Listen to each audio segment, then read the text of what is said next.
పోయేద్దామని చెప్పి ఏదో ఒక రకంగా మరి ఎలా జరుగుతుందో మాకు కూడా ఇంతవరకు కూడా అసలు ఆ యొక్క ఆనందం ఎలా ఉంటుందంటే ముగ్గురం కలిసి పోతూ ఉంటే ఆ ఆత్మ రక్షించబడాలని చెప్పి ఆశతో మేము వెళ్తున్నాం. స్తోత్రం.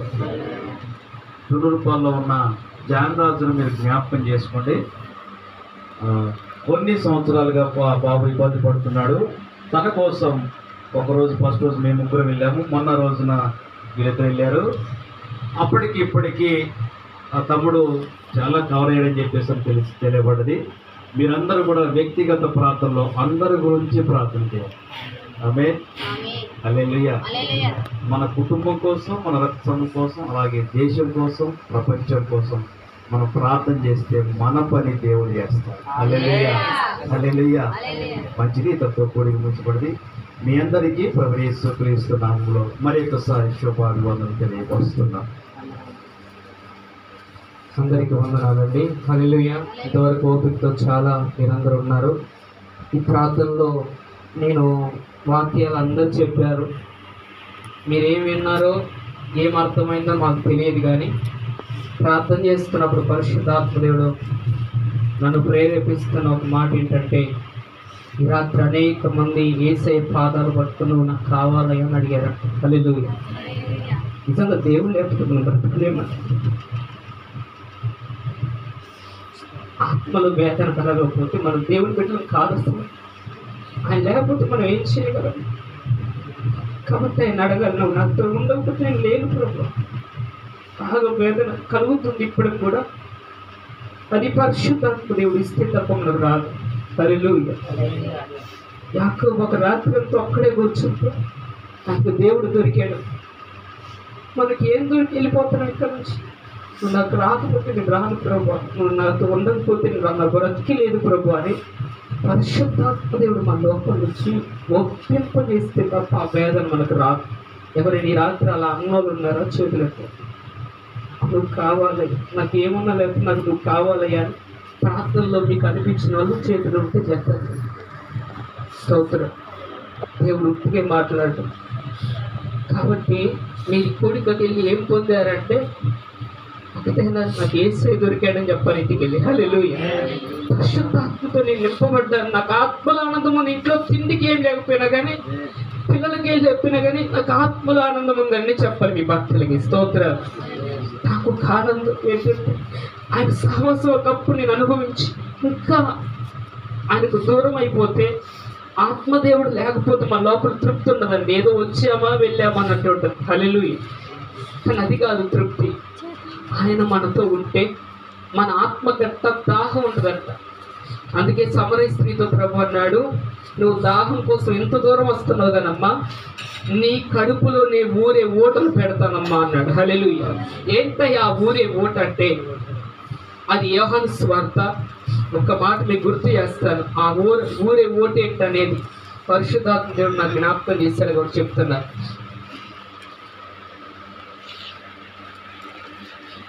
యోహాను సువార్త 7:37 ఆమెతో 4వ అధ్యాయంలో చెప్పాడు, కానీ 7వ అధ్యాయం 37 వచ్చిన ఒక మాట ఉంది. చదవండి.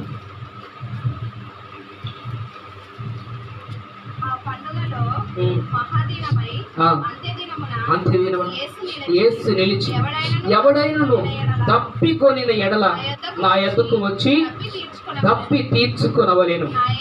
నా యందు విశ్వాసం ఉంచువాడెవడో లేఖనము చెప్పినట్టు వాని కడుపులో నుండి ఏం మొట్టుకంత జీవ జల నదులు పారునని బిగ్గరగా చెప్పాను. హల్లెలూయా. ఎవడైనా నా యందు విశ్వాసం ఉంచితే, తప్పిగా అవుతుంటే నా దగ్గరికి రండి, నేను మీ దాహం తీరుస్తా అన్నాడు. ఏంటా దాహం అంటే, వాని కడుపులో నుండే జీవ జల నదులు బయటకు వస్తాయి. దేవునికి స్తోత్రం అని చెప్పి అక్కడ అంటున్నాడు. ఆ మాటకు వివరణ కూడా ఇస్తున్నాడు. తన యందు విశ్వాసం ఉంచువారు పొందబోవు ఆత్మను గూర్చి ఆ మాట చెప్పాడు. ఈ నీళ్లు ఏంటి? ఈ ఉప్పుకే ఓట ఏంటి? ఈ దాహం ఏంటంటే అదే పరిశుద్ధాత్మ. పరిశుద్ధాత్మ జీవ జల నది నీ కడుపులో కొట్టాలంటున్నాడు. స్తోత్రం. నీ లోపల ఆత్మదేవుడు ఉంటే ఇతరులకు కూడా నువ్వు దాహాన్ని తీర్చగలవు. ముందు నీకు దాహం అవ్వాలి. దేవుడికి స్తోత్రం. కాబట్టి ఈ రాత్రి ఆత్మదాహంతో దేవుడు నాకు కావాలి, దేవుడిని నేను కలిగి ఉండాలి, నాతో దేవుడు ఉండాలి, నేను దేవునితో ఉండాలి, నాలో దేవుడు ఉండాలి, నాకేం లేకపోయినా ఏం కాదు, నా ప్రభువు చెప్పినట్టు నేను నడవాలని ఒక ఆశ, ఆకాంక్ష, ఆ దాహం మీకుంటే మమ్మల్ని నింపుతున్న దేవుడు మిమ్మల్ని కూడా నింపుతాడు. మీ కడుపులో కూడా పుట్టిస్తాడు దేవుడు. అది పుడితే ఆగదిగా. స్తోత్రం.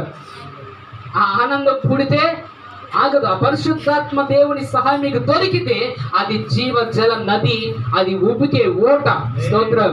ఆ నది ఎవరికి దొరికింది? సమరీశ్వరికి దొరికితే కొండ పట్టుకొని ఉరికింది.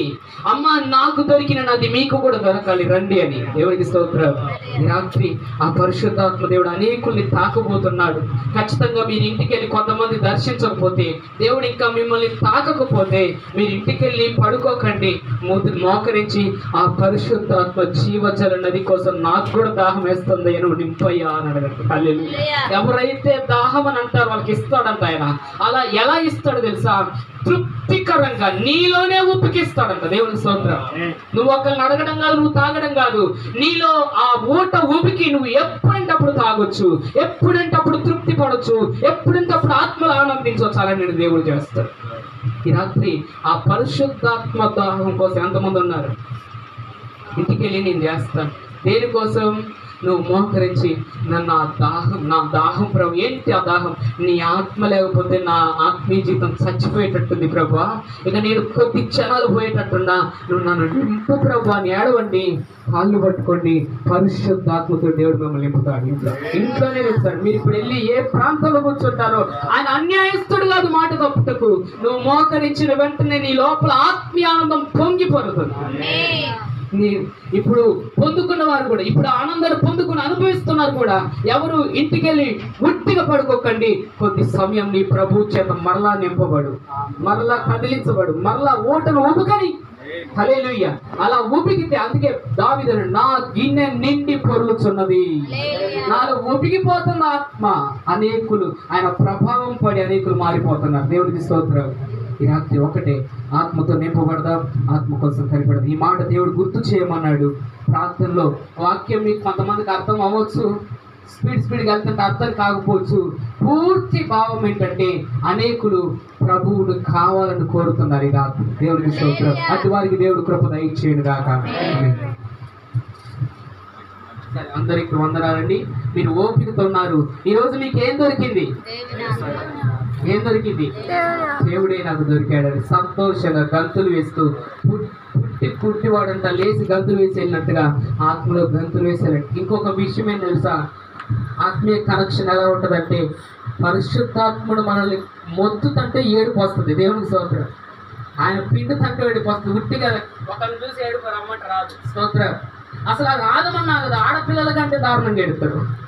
ఎందుకు ఎడుతున్నావు అంటే, చిన్న పిల్లల్ని టీవీలో పెడితే ఎందుకు ఎడుతున్నావు? నాకు యేసయ్య కాబట్టి రొమ్ము కొట్టుకుని ఎడుతుంది. దేవుని స్తోత్రం. ఆ అమ్మాయిని ఆపినాగట్లేదు. హల్లెలూయా. కారణం ఆమెలో పరిశుద్ధాత్మ దేవుడు ఒప్పింపజేశాడు. ఆయనను ఒక్కసారి అడగండి, ఓ ఆత్మదేవుడు నాకు కావాలని అడగండి, ఆయన సహాయాన్ని అడగండి. మీరు ఎక్కడున్నా ఆయన ఒప్పింపజేస్తూనే ఉంటాడు. ఆయన కావాలి, ఆయన కావాలి, ఆయన కావాలని లోపల మంట మండుతున్నది, వేదన కలుగుతున్నాడు. ఆత్మ కృప దేవుడు నాకు అనుగ్రహించడు గాక. ఆమేన్.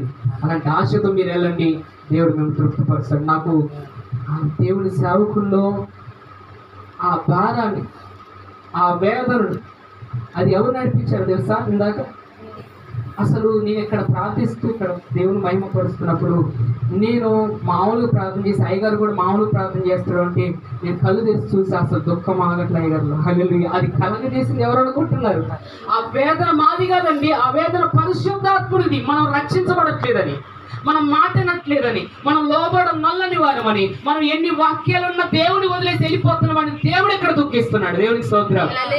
ఆ వేదన మనలో పెట్టుకుంది కాక దేవుడు. హల్లెలూయా. ఈ మాటలు దేవుడు వినికిలో తీర్చును గాక. అందరికీ సెలవు. ఇక వెళ్ళి దేవుని కోసం కనిపెట్టండి.